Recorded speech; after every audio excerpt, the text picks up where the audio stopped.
Welcome to the IAS Shortcast. This is the one-stop shop for a movie fan on the go. Today's episode, Best Movies of the Decade.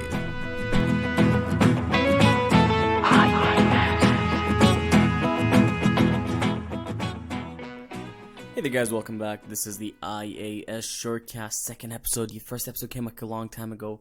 This is going to be a bunch of fun.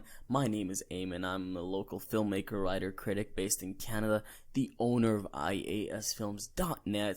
Welcome, guys. Again, I'm going to say it 5 more times. Welcome, welcome, welcome, welcome, welcome, welcome. This is so much fun.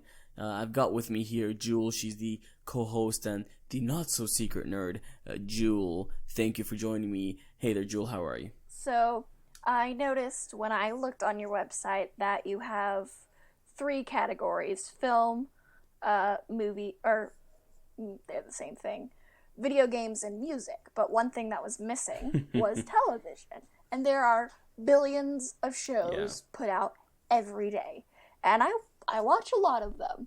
And I think they're good, and there's things that I see in them that maybe other people don't, or maybe they do, and you want to talk about it.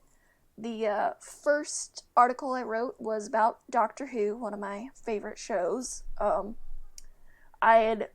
Was on Facebook and somebody was like, oh, this companion is the worst.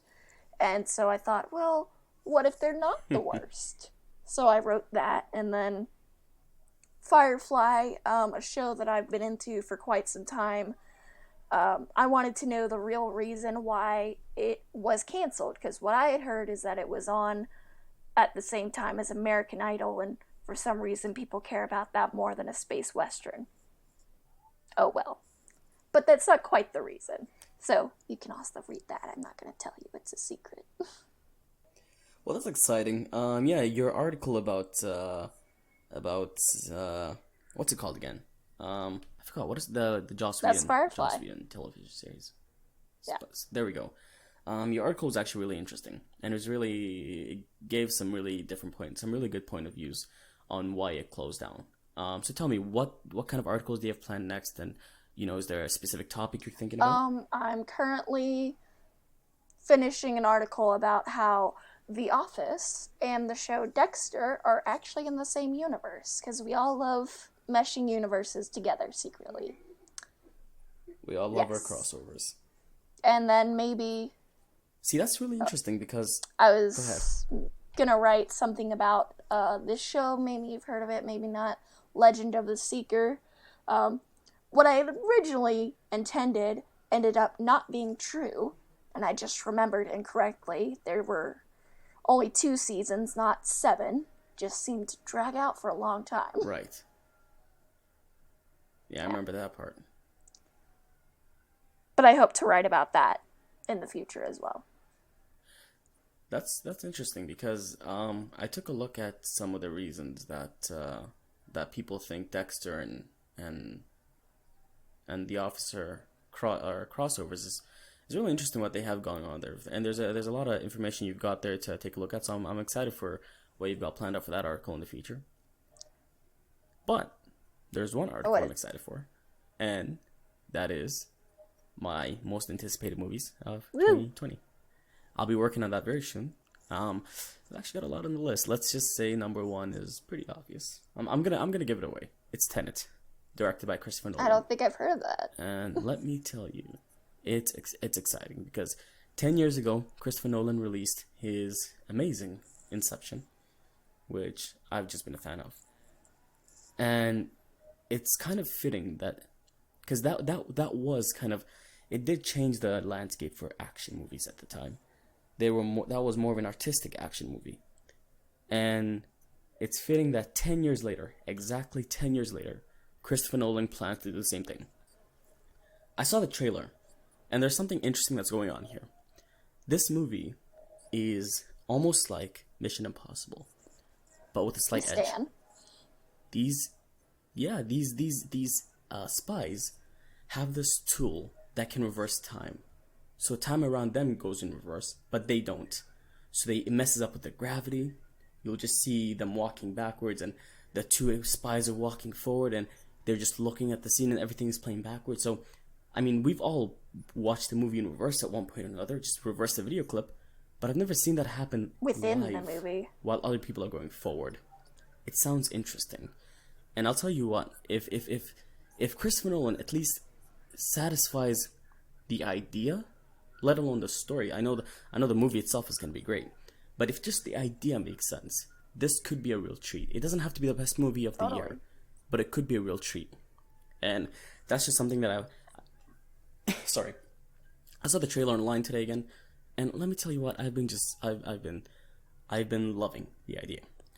But hey, that just leads us on to an interesting topic, and that is movies that are coming out this year. Again, it's 2020. We just got the year starting, and we started the year with The Grudge. Now, I know you haven't seen most of these movies because you've been pretty busy. So I'm not going to ask your thoughts on the movies specifically, but I'm going to ask if you were excited for The Grudge or had any anticipation for I it. didn't even know there was a new Grudge movie coming out, so. Oh, yeah. I'm on your boat. I didn't know there was another Grudge coming out till like a week and a half ago. These guys, they, like, I think, let me check who's behind this movie real quick. But until that, have you ever seen any Grudge movies in No, the I past? haven't. I've seen parodies, but not. Yeah. See, I can't see any studio behind this. I think it was directed by Nicholas Pesky, who's directed some pretty good movies in the past. I'm just gonna check real quick if it's been who the studio was behind this. But are you a big fan of horror movies? There's a certain line between what is actually horror and what is just jump scares. So I'm on the if it's same jump boat there. scares, then I'm not into it. There we go. So this movie is actually produced by Stage 6 Films, which is owned by Sony, which again makes sense. Sony's been having a hard time with movies recently. Actually, yeah, yes and no, because they recently had Spider-Man: Far From Home, which crossed the $1 billion mark again, and it ended up making about $1.16 billion, which makes it the biggest Sony film to date. Ever? Which, on the one hand, is exciting, but on the other hand, it's kind of like, why is that your biggest movie of all time? I'm pretty sure there should have been other movies that should have been bigger. So that's really interesting to take a look at. Sony's behind this movie, and they have a bad history with new releases. It looks like it's doing pretty well at the box office. It's not suffering. It's grossed a little over $11.4 million, which crosses it over its production budget. But let's take a look at some of the movies that have been coming out recently. We've had 1917, which is directed by Sam Mendes, and if you guys seen my review of it, I absolutely loved it. Just Mercy, starring Michael B. Jordan. Perfect. I can't remember the director's name. I'm going to click on this movie and see the director's name. See, it's directed by Destin Daniel Cretton, who is in talks. Well, I don't know if he's in talks or if he's actually directing the new Shang-Chi movie. Do you know No. anything about that? The new Marvel movie?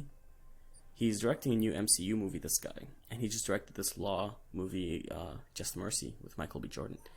And I'm excited for this because he and Marvel are working on a Shang-Chi movie who's an Asian character.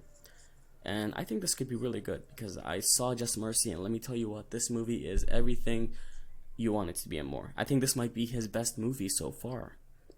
And, you know, Brie Larson's in there, and she's in all of his movies. He's got like a fireball there, so yeah, it's absolutely amazing. Absolutely amazing. Are you excited for this movie? If I get to see it, I'll probably like it. Well, you better go see it because I think it's one of the best movies I've seen so far in the last 6 to 12 months. If it came out in, because I don't consider this a 2019 movie. I think it's a 2020 movie. Some people are considering it a 2019 movie because it came out in like a few theaters last year, but the real release date is January 10th. So, would you consider this a 2019 movie, or do you think this is Well, a if the 2018 mass movie? releases for 2020, then it's a 2020 movie. 2020 there. I said 2018. There we go. Yeah, I think it is a 2020 movie. But then again, movies like Enemy and Sicario were both released towards the beginning of the year, and technically, Enemy came out in the beginning of 2014, but it's still considered a 2013 movie. So, you never know. You never know with these stuff.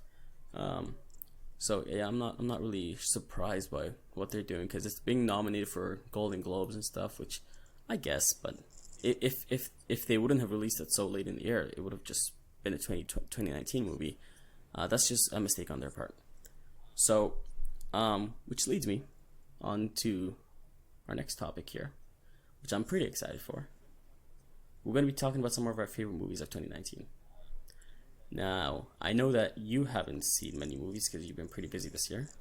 But are there a few that come to mind for you? Netflix was doing some partnerships with old shows that were discontinued 10, 20 years ago, and one of them was an Invader Zim movie called Into the Flurpus Hole.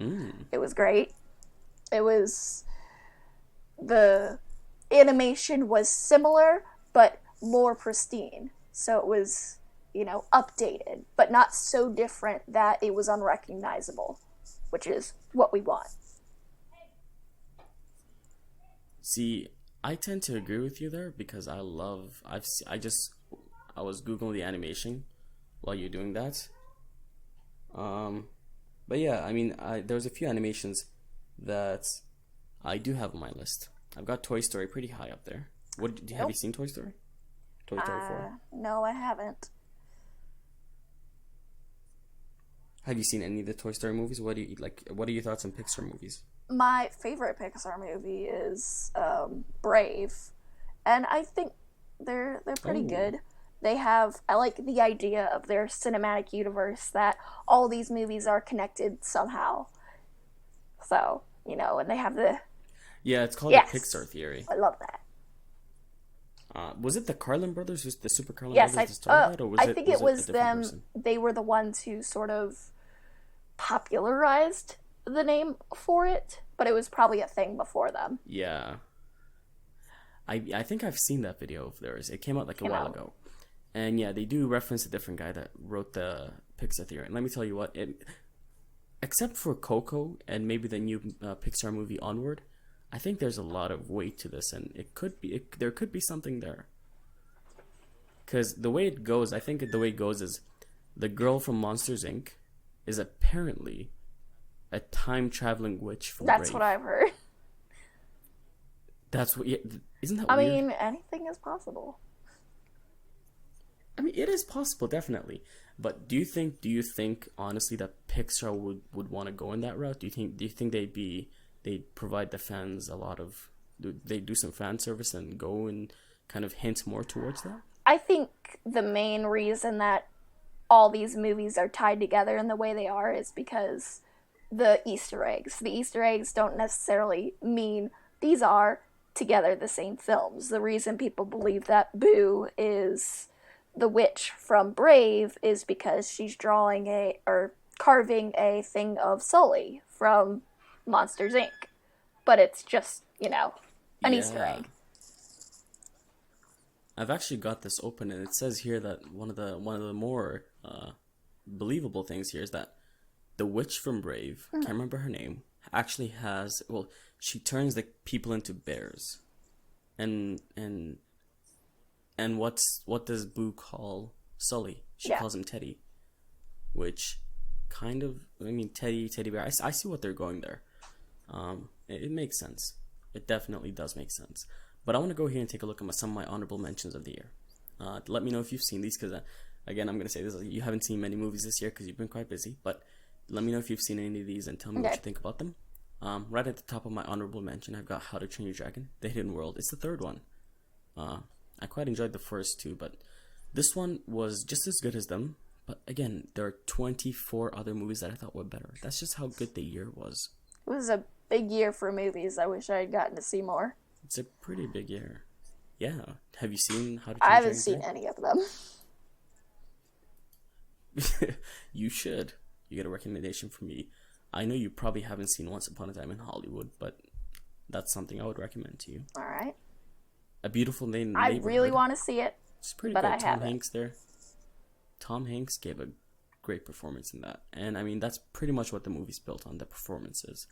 That's kind of why it's not in my list. El Camino, a Breaking Bad story. Is that a documentary? Are you a fan?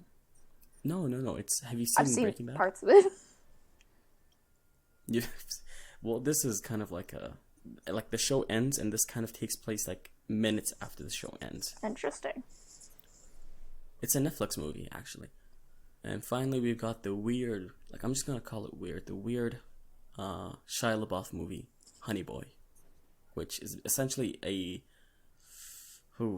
it's a period piece about his, not a period piece, it's a true story about his life, where he plays his dad, and there's another young actor who plays himself. It's so weird. I have not heard of that at all. You should watch it. I absolutely recommend it. It's weird, but again, that's kind of what I live for. Totally. But this is kind of where everything gets good. My 20th movie here, I've got Queen and Slim. Have you seen it? I hadn't even heard of it. I know Ethan told me he wanted to go see this, and Chris did too, but not many people are getting the chance to see this because it's not a wide release yet. It's still being released in selected theaters, and I got a lucky chance to see it like just a few miles out of my city in a drive-in, which absolutely fantastic. Toy Story 4, I've got it my 19th spot. I've got The Farewell sitting right about my 18th spot, which again, wow, this movie was just incredible. I mean, sorry, the direction was insane. I mean, this is probably the movie I've been most surprised with. I went into it not expecting much, and came out of it loving it. 17, we've got Booksmart. It's a comedy. It's funny. Just loved it. You know, I'm gonna skip a few. Joker is on my 15th spot. I mean, have you heard about Joker? Have I heard about Joker? Of course. I probably wouldn't recommend it to you because the violence is hype. There's a few hyper violent moments in this, but again, I can handle violence. It's pretty dark too.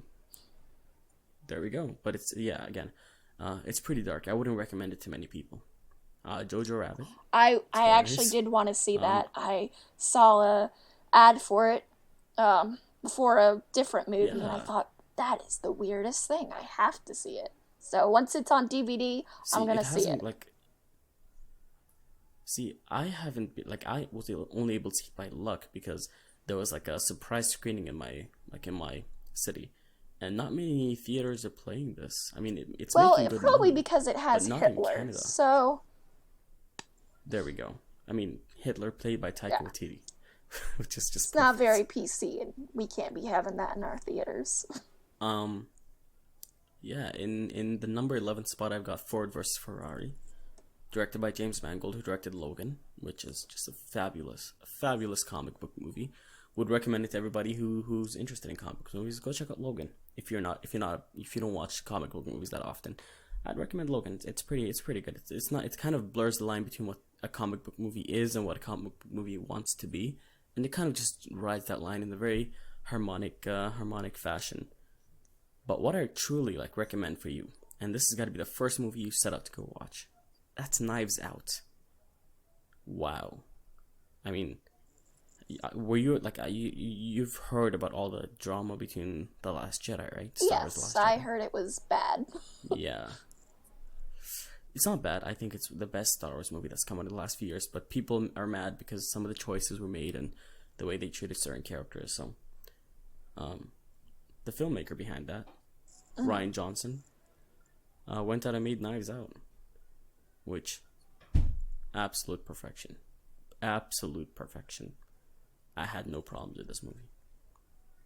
That's hard to do.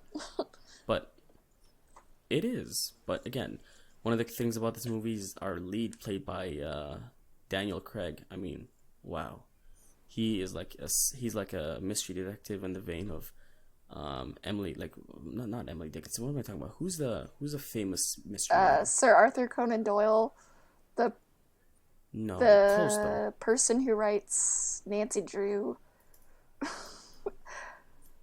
Give me 1 second. I'm going to Google this. Go ahead and tell them all about your favorite movie of 2006. 2006. That's a random year, isn't it? 6, 7, 8. I was 8 years old. It is a random year. I don't remember. There we go. I can't find the writer and the book, but there's a certain book that these movies are not based on directly, but they're kind of inspired by.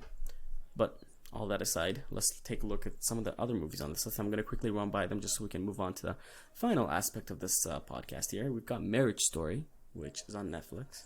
Definitely check it out. In Fabric. I wouldn't recommend it to everybody, but I thought it was awesome. Parasite, not many people saw that one. Hidden Life, again, nobody saw that one. Not even one person. Ad Astra, which is I've probably rewatched this movie the most. I probably rewatched it over 12 times. It was incredible. I saw it 3 times in theaters and a bunch of other times at home. Just wow. And The King. This is something I'm going to recommend to you. Are you a fan of like period pieces with war films? Yeah, then I recommend The King. The King is sort of like a mix of Braveheart and like, let's say something like, you know, more on the lines of a Christopher Nolan movie, with the way the way the story is told, and it's incredible. I mean, it's very slow, but it's also like very interesting. It just captivates you. And finally, do you want to guess what my number 1 spot is? It's gonna be tough. Robert Pattinson's movie. Twilight? The Lighthouse. Yeah, Twilight, actually. Yeah, so Twilight Breaking Dawn is just an incredible movie. I mean, it comes in my number 1 spot because, you know, the way the story... No, I'm kidding. It's The Lighthouse. The Lighthouse is just... I mean, Twilight, Light, I was close. Oh, don't even get me started there. Yeah, so have you seen, like, you've heard about The Witch, right? Maybe. The Witch, 2015's horror movie? No? I think I have, yes. You must have heard of it. Vaguely. Well, yeah, he directed that one. And let me tell you what, it was just it was so interesting, captivated me. It's weird, it's got supernatural elements, yet it's so old-fashioned and very, very, what's the word for this? It's very conservative, let's say, with the opinions that are mentioned here. But again, you're captivated by these 2 characters. Willem Dafoe from Spider-Man fame he plays this character who, you know, you've seen people that are annoying. They talk too much, they annoy you, but he doesn't annoy you. You just feel like, I feel bad for this guy, which you do. So yeah, that's kind of just a wrap of a quick summation of my favorite movies of 2019. There were a bunch. Could you go ahead and tell me which favorite movies of the year were? Well, like I said, Into the Florpus Hole on Netflix, and then the other one I saw that was from 2019 was Glass, which is the sequel to Split. I liked it for the most part. A little cheesy, but I liked it. Well, that's what we go to them for. I didn't like it, but yeah, I can see where you're coming from. So, the next part of this show is we're gonna wrap it up with this, which is the main topic. It's the title topic of this episode, and that is our favorite movies of the decade. Now, this was a quick decade. Doesn't it feel like it's been just it's been a hot blink second your eyes and been quick. 2020 right now. It's all gone. I mean, a week ago I was in grade school. Now I'm just a depressed old man living in my mother's basement. So let's take a look at some of our favorite movies of the decade. We're gonna take a look at. Actually, I'm gonna pass it on to you. I want you to go ahead and tell me first. What's your favorite movie of 2010? 2010. Well, there were quite a few movies that I saw that year in theaters, and then when it came out on DVD. But my favorite one of them all is Alice in Wonderland by Tim Burton, because I love Tim Burton and everything he does. Who doesn't? And then probably my honorable mention would be Shrek 4. Unironically, I liked it. But I was also 12, so... I mean, wow. Yeah, no. But hey, yeah, I'm a big fan of Alice in Wonderland. I'm not a fan of the movie itself. I respect it more than I like it. There's a lot of weird calls and very, let's say, not conservative. What's that word I'm looking for? Starts with a C. It's very different. Anyways, it's a very different movie, and I respect Tim Burton for continuing to be a very different person. But hey, in 2010, I think the best movie, not only of 2010, but of the entire decade.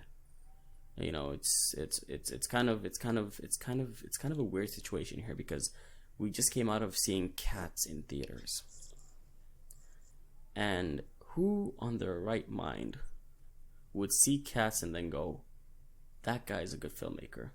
Well, I do, because my favorite movie of 2010 was directed by the guy who made Cats, and this is The King's Speech. Well, it wasn't the Wow. I director's mean, fault the cats came out weird. It's whoever did CGI. but again, that's like, there's more to Cats than bad CGI. I saw Cats in theaters, and there's so many problems with it. I mean, the storytelling there's no story at all. There's like, it's just all the Cats is one music number introducing a character to the next music number introducing a character to, guess what? The next music number introducing another That's sort character. of That's musicals, all it is. though. And Yes, but that works for the stage play, but it doesn't really work for a movie. A movie has to have a story. Take Les Miserables, for example. That has a coherent story. There's a bunch of other movies. There's, you know, um, Insomnie, which is not really a musical, but it kind of is in a similar vein. It's, you know, a tragedy, almost like Shakespearean movies, and it has to follow a certain structure, but it does because it's a movie. You have to follow a movie structure. You have to tell them a story the way a movie is told. And it's ironic because I think the best movie of the decade is The King's Speech. You know, written by David Seidler and directed by Tom Hooper. I mean, what an achievement in filmmaking. I'm pretty sure it won Best Picture that year too. I can't I, remember, I think it but I did. think it won Best Picture. What I do know, I think it did. But what I do know here is that it won Best Actor for Colin Firth. Now I'm just quickly gonna sum up the movie for those who haven't seen it. You know, it's basically about King George the Sixth, who essentially has this stammering problem. The way he talks is he's got this stutter problem, which as a king you can't have because you've got to give public speeches. So he has this problem, and the entire movie is him meeting a speech coach to teach him how to get better. He's played by the same person that was Jeffrey Rush from the Pirates of the Caribbean movies, and I'll tell you what, there are some moments in this movie that I'm just sitting there going, these characters have been talking for 20 minutes, and I'm engaged. Like, what movie can do that? Most movies have to cut from scene to scene to scene, but there's one specific scene in the movie when Colin Firth and Jeffrey Rush's characters are just sitting in a room talking about what the world has become, and specifically, you know, referring to the old kings and what's going on with the future of London. And my God, you're just sitting there going, these are some of the greatest actors of our time just talking, and they could read you the fucking dictionary, and you'd go, yes, keep talking.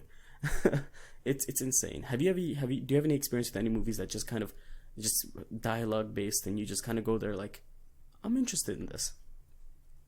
I have films that, I like, and I will always be engaged when I watch them, but I can't think of one, at least off the top of my head, that I saw and I was completely enamored with.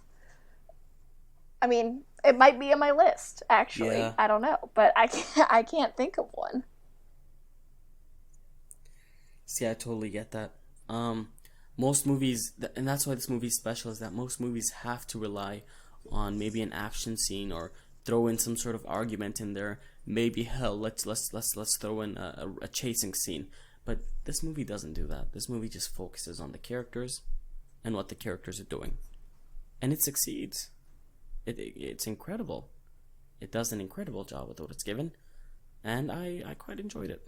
So that is one movie that I will be watching again in a few days, and a few days after that. So yeah, let's quickly rush through the rest of the list here. So tell me, what's your favorite movie of 2011?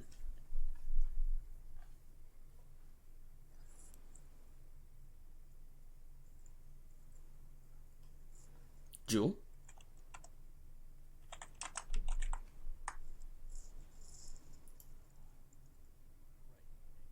Right. Okay. I think it might have cut out here, so I'm just gonna I can repeat hear it. you Can you now, hear me? yes. Perfect. Perfect. So, yeah, I'm just gonna repeat what I said here. I'm just gonna go ahead and tell you what I said. I forgot. Anyways, yeah. So I think we're Yes, on we're on 2011. 2011. Yeah. So, yeah, go ahead and tell me what you think about any movie that came out in your year. Let's kind of speed through them so we can wrap up this script here. Winnie the Pooh came out. I saw it with my dad, so it's close to my heart. My favorite movie and favorite series really is Kung Fu Panda. Kung Fu Panda 2 came out. And then I also enjoyed the Muppets movie with the guy from Big Bang Theory and the guy from How I Met Your Mother. Those dudes. They were in it. Neil Patrick Harris. Yes. The guy who plays Sheldon, the He guy who is plays incredible. Lily's husband. I haven't seen How I Met Your Mother in such a long time. Yeah, it's been a while for me too. So that's your Those 2012 are my movie? movies, 2012. 2011, sorry. Perfect. Tell me. 11, Go ahead 2011. until 2015, and then I'll go to 2015. Try to go through to 2015. 2015? Oh, we're just jumping there? Okay. Yeah. The Hateful Eight, which I No, actually go through saw them from 2012 in from 2012 to 2018. 2015. Or no, 2019. But it came out in 2015. And then Pan. Sure. Pan, it was beautiful. And it was sort of an original Peter Pan story that wasn't, offensive stereotypes of Native people. I completely disagree, but is this 2016? We're on 2016 now, yeah? All right, perfect. Yeah, what I meant was let's go through from 2012 Oh, to okay. 2015. Sorry. That's fine. I thought we were jumping too. Okay, so 2012, Mirror Mirror, and which is a retelling of Snow White, and then Paranorman by Leica Studios. Then 2013, I don't know if you would call this a film because it's a film from a series, but Day of the Doctor, the 50th anniversary of Doctor Who.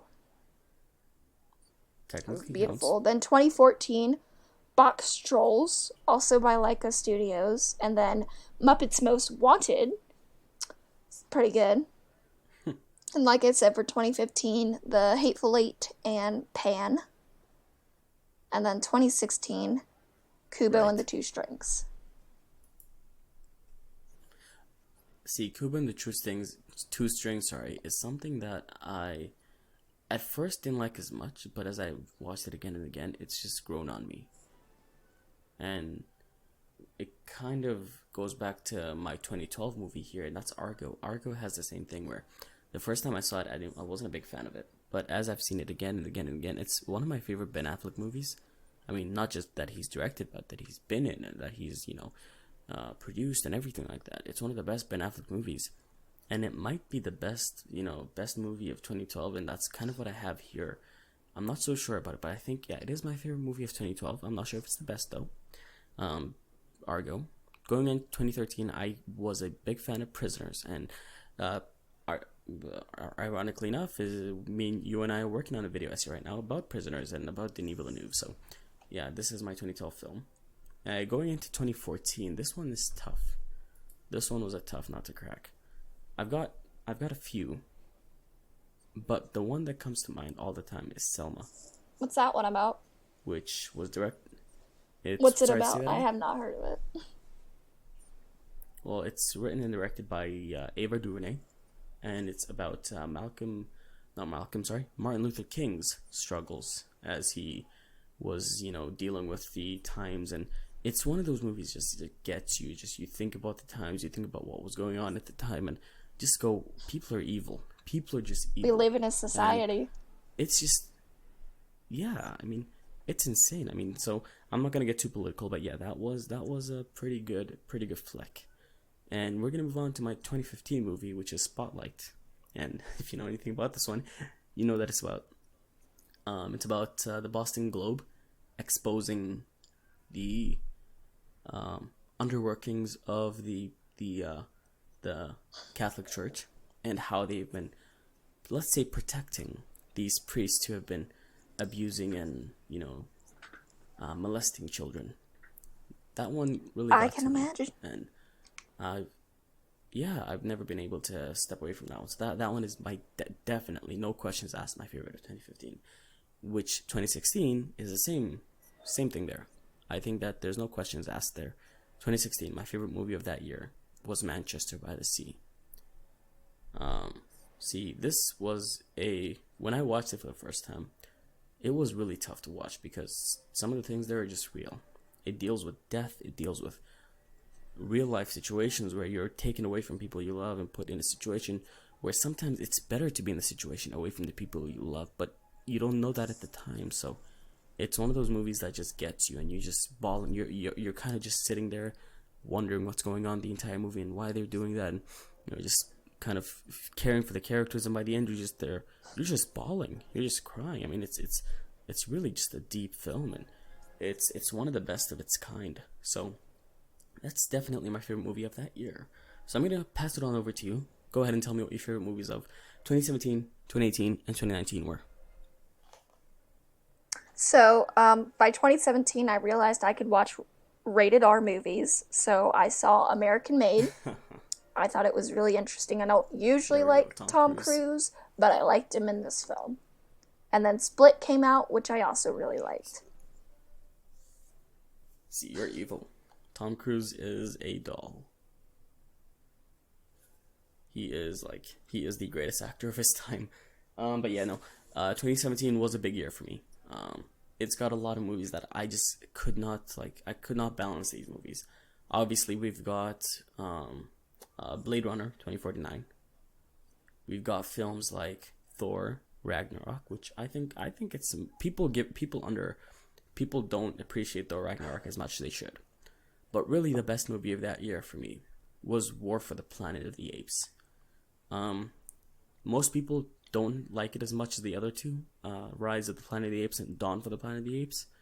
But I think it's the best. And I think it's an artistic, and, Matt Reeves, who directed Cloverfield, directed this, and he also directed the second one, which was incredible. But this one was much, miles beyond the other two. I mean, while the other two were action-based and really told a character piece, this is more character.